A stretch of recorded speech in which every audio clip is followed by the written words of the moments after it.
The sound that stopped Wyatt Cole in his tracks was not the wind, and not an animal, and not anything that belonged in the Montana wilderness at 3 in the afternoon. It was a woman's voice saying, "No."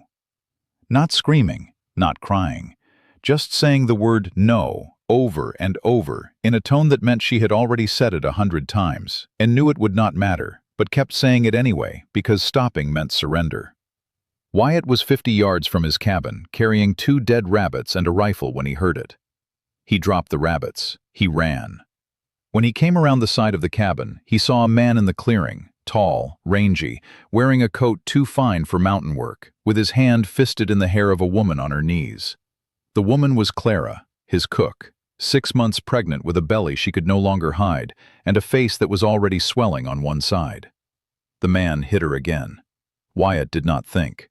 He crossed the clearing in 6 strides and hit the man so hard he heard teeth crack. The man went down. Wyatt followed him down. He hit him twice more, ribs, jaw, and then Clara's voice cut through the rage. "Wyatt, stop! You will kill him!"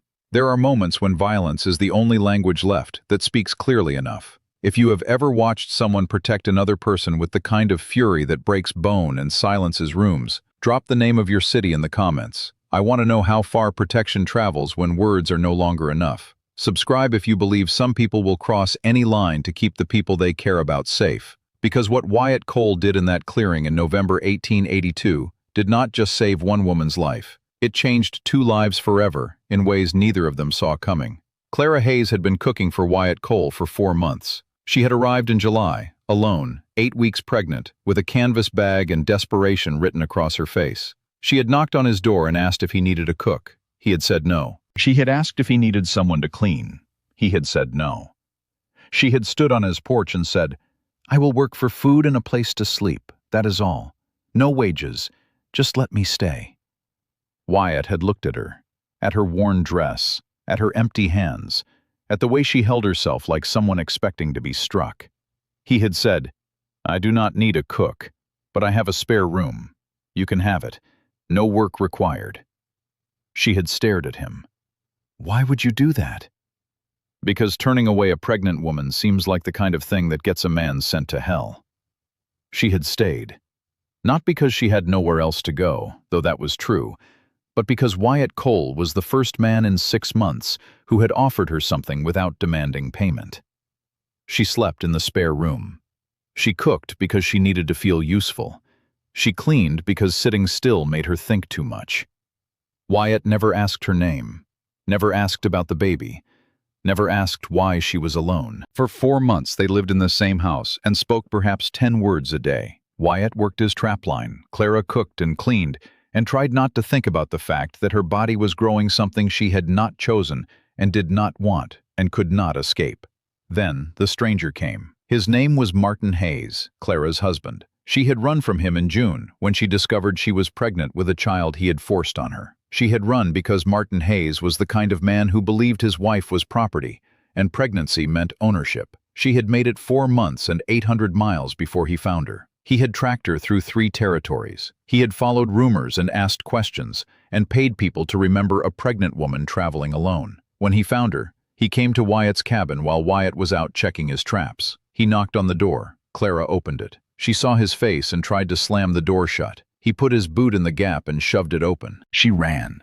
He caught her in the clearing. Now Martin Hayes lay in the dirt with blood running from his nose and his mouth and a rib that might be cracked. Wyatt stood over him with his fists still clenched. Clara was on her knees with her arms wrapped around her belly and her breath coming too fast. "Who is this?" Wyatt asked. His voice was flat, cold, the kind of cold that came before worse violence. "My husband," Clara said.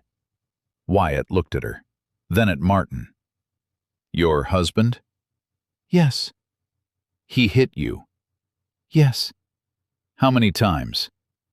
"Today? 3. Before today?" Clara's voice cracked. "I stopped counting." Wyatt reached down and grabbed Martin by his coat. He hauled him to his feet. Martin swayed. Blood dripped from his chin. Wyatt walked him to the edge of the clearing where the trail led back down the mountain. He shoved Martin so hard he stumbled. "Start walking," Wyatt said. Martin turned. His face was already swelling. "She is my wife. You have no right." "I have every right. This is my land. She is under my protection. You are trespassing. Leave now, or I bury you here." "I will go to the sheriff. I will tell him you assaulted me." "Go ahead. Then I will tell him why, and I will tell him what I saw you doing, and we will see who the sheriff believes, a man defending a woman on his own property, or a man who beats his pregnant wife." Martin looked past Wyatt at Clara. "You will come back. You always come back." "No," Clara said. Her voice was quiet but steady. "I will not." "You have nowhere else to go." "I have here." Martin laughed. It was an ugly sound. "You think he will keep you? You think a mountain man living alone wants a pregnant woman and a baby that is not his? He will throw you out the first time that baby cries. You will come crawling back." Wyatt took a step toward Martin. Martin took 3 steps back. "I am leaving," Martin said, "but this is not over. She is mine. That baby is mine. I will come back." "If you come back," Wyatt said quietly, "I will kill you. That is not a threat. That is a promise. Now walk." Martin walked. He disappeared down the trail. Wyatt watched until he was gone. Then he turned back to Clara. She was still on her knees, still holding her belly, shaking. Wyatt crossed the clearing and knelt beside her. "Are you hurt? Is the baby hurt?" "I do not know. I do not think so. He hit my face, not my stomach." "Can you stand?" She nodded. Wyatt helped her to her feet. She swayed. He caught her. "Easy. Let me help you inside." He walked her to the cabin. He sat her in the chair by the fire. He went to the pump and brought back a cloth soaked in cold water. He handed it to her. She pressed it to her face where the swelling was worst. "I am sorry," she said. "For what?" "For bringing him here. For putting you in danger. For—" "Stop," Wyatt said. "You did not bring him here. He came on his own. You did not put me in danger. I chose to intervene. You do not apologize for being hit. Ever." Clara looked at him, at this man who had taken her in without question, who had defended her without hesitation, who was looking at her now like she mattered. "Why did you do that?" she asked. "Because no man should hit a woman, especially not a woman carrying a child, especially not on my land. He is right about one thing. I have nowhere to go if I leave here, and I am about to have a baby. You did not sign up for that." Wyatt sat down in the other chair. "4 months ago you showed up at my door and asked for work. I said no. You asked again. I said no. Then you asked for just food and shelter and I said yes. You know why?" Clara shook her head. "Because I have been alone in these mountains for 6 years.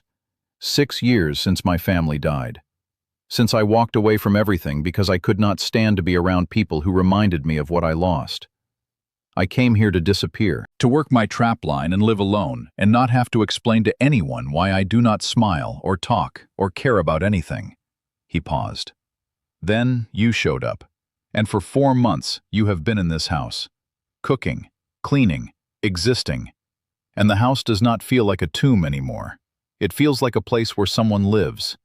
So no, I did not sign up for a pregnant woman and a baby. But I am not asking you to leave. I am asking you to stay." Clara's eyes filled. "You do not know what you are offering.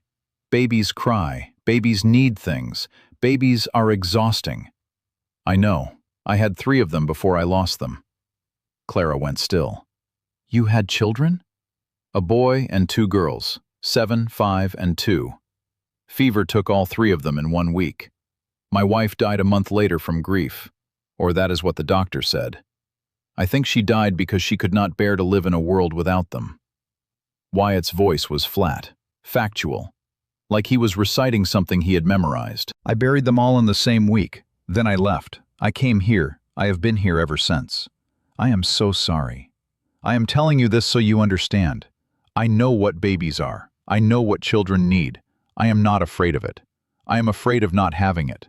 I am afraid of dying alone in this cabin with no one to remember I existed." He looked at her. "So stay. Have your baby here. Raise it here. Let me help. Not because I pity you. Not because I am trying to replace what I lost. but because you need help and I need purpose, and maybe we can help each other." Clara put her hand on her belly. "What if Martin comes back? Then I deal with it. He meant what he said. He will come back. So did I. If he comes back, he does not leave." Wyatt stood. "But that is for later. Right now you need to rest. I am going to make supper. You are going to sit there and recover. Then tomorrow we figure out what comes next." Clara stayed in the chair. Wyatt cooked. Badly, but he cooked. They ate in silence. After, Clara stood to clear the plates and Wyatt stopped her. "Not tonight. Tonight you rest. That is an order." She smiled. It was small, tired, but real. "You do not give me orders." "I do now. Go to bed. I will clean up." She went to bed. Wyatt cleaned the kitchen. Then he sat by the fire with his rifle across his lap and watched the door until dawn. Martin did not come back that night, or the next night, or the night after that. But Wyatt knew he would come eventually. Men like Martin Hayes did not let things go. They nursed grudges. They made plans. They came back when you least expected it. 3 weeks passed. Clara's face healed. The baby grew. She moved through the cabin slower now. Her belly was large. She tired easily. Wyatt took over more of the work. He cooked breakfast. He cleaned. He chopped extra firewood because winter was coming and the baby would need warmth. They talked more. Clara told him about her childhood, about her parents who died when she was 15, about Martin, who had seemed kind until they married and then became someone else, about the pregnancy that had terrified her because bringing a child into a house with Martin Hayes meant bringing a child into danger. Wyatt told her about his family, about his son Thomas, who loved horses, about his daughters Lily and Rose, who fought constantly but slept holding hands, about his wife Anne, who sang while she cooked, about the week they all died and how he had buried them under a tree on their farm in Kansas and walked away and never gone back. "Do you regret leaving?" Clara asked. "Every day. But I could not stay. Everything there reminded me of them, every room, every tree, every sound. I thought if I left, the pain would stop. But it did not. It just followed me here." "Does it still hurt?" "Yes, but less now. Having you here helps. I do not know why, but it does." In December, the first real snow came.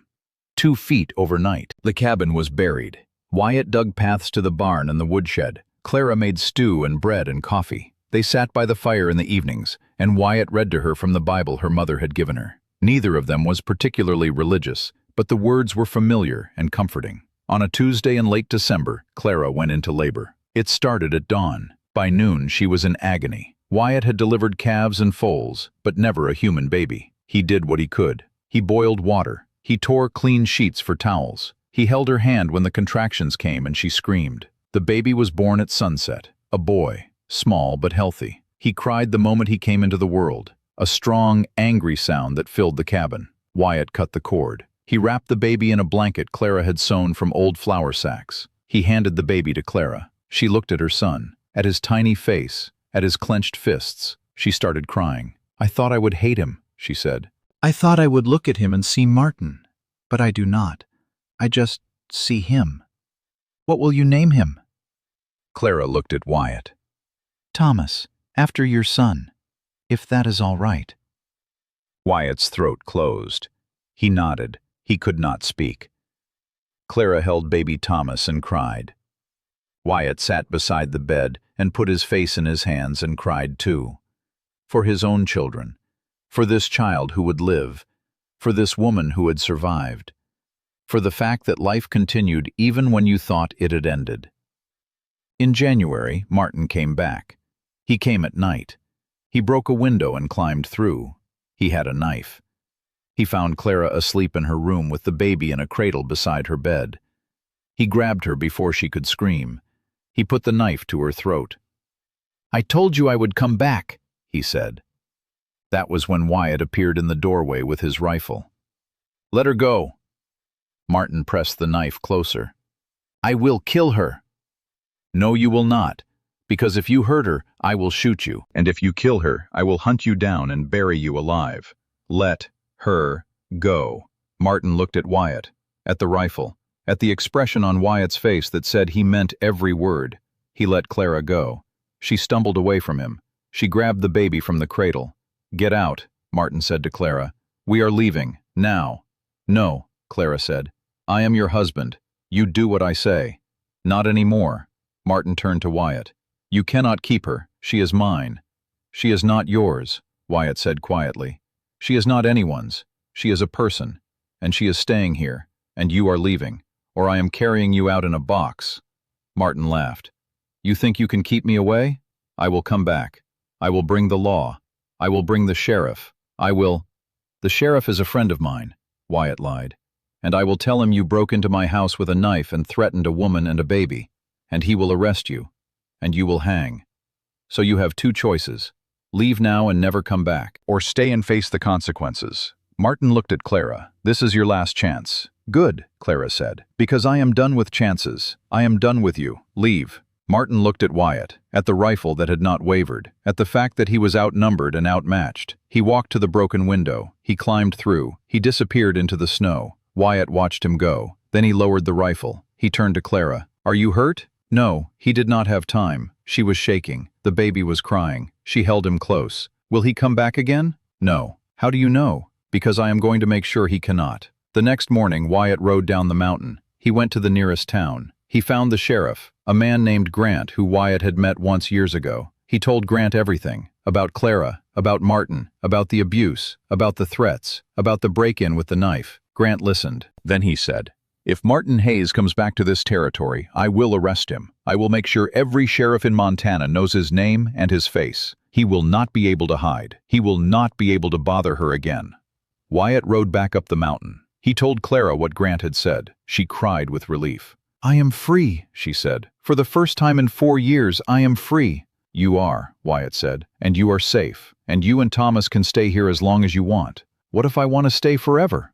Wyatt looked at her, at this woman who had arrived alone and pregnant and terrified, who had survived, who had given birth in his cabin, who had named her son after his dead child, who had become the reason he got out of bed in the morning. "Then stay forever," he said. She stayed, not just for weeks or months, but for years. She raised Thomas in that cabin. Wyatt helped. He taught Thomas to track and trap and read the forest. He taught him to be gentle and strong. He became the father Thomas needed, and the father Wyatt thought he would never be again. As Thomas grew, so did the bond between Clara and Wyatt. It was not romantic at first. It was simply two people who had survived terrible things and found each other in the aftermath. But over time, it became more. It became love. Not the desperate kind, not the kind born from need, but the kind that grew slowly from respect and trust and shared purpose. They married when Thomas was 3. It was a quiet ceremony, just them and a traveling preacher who came through once a year. They said vows in front of the fire where Wyatt had first given Clara shelter, where he had first chosen to help instead of turn away. They had 2 more children, a girl named Rose, a boy named Daniel. Thomas grew up believing Wyatt was his father, and in every way that mattered, he was. Years later, when Thomas was grown and asked Clara about his real father, she told him the truth. About Martin. About the abuse. About running. About the day Wyatt had saved her life. "Do you ever think about him?" Thomas asked. "About Martin? No," Clara said. "I think about the man who saved me. I think about the man who chose to help, even when he did not have to. I think about the fact that violence is sometimes the only thing that stops violence. And I am grateful, because if Wyatt had not been there that day, I would be dead, and you would not exist, and none of this would have happened." "Do you think what Wyatt did was wrong? Hitting him?" Clara thought about it. "I think there are rules, and I think sometimes breaking the rules is the only way to protect someone. Wyatt broke Martin's ribs and his jaw, but he saved my life, and yours, and he gave me a chance to live without fear. Was it wrong? Maybe. Was it necessary? Absolutely." The violence that day in the clearing changed both their lives. It ended Clara's nightmare. It began Wyatt's healing. It created a family from 2 broken people, and a baby who should not have been wanted, but was loved anyway. Some people will tell you violence is never the answer, but some people have never been cornered, have never been hit, have never watched someone they care about being hurt, and had to decide whether to walk away or intervene. Wyatt Cole chose to intervene, and his next move, grabbing Martin Hayes and beating him until he could not stand, and then telling him to leave and never come back, changed 2 lives. It gave Clara freedom, it gave Wyatt purpose, it gave Thomas a father, it gave all of them a family. Was it right?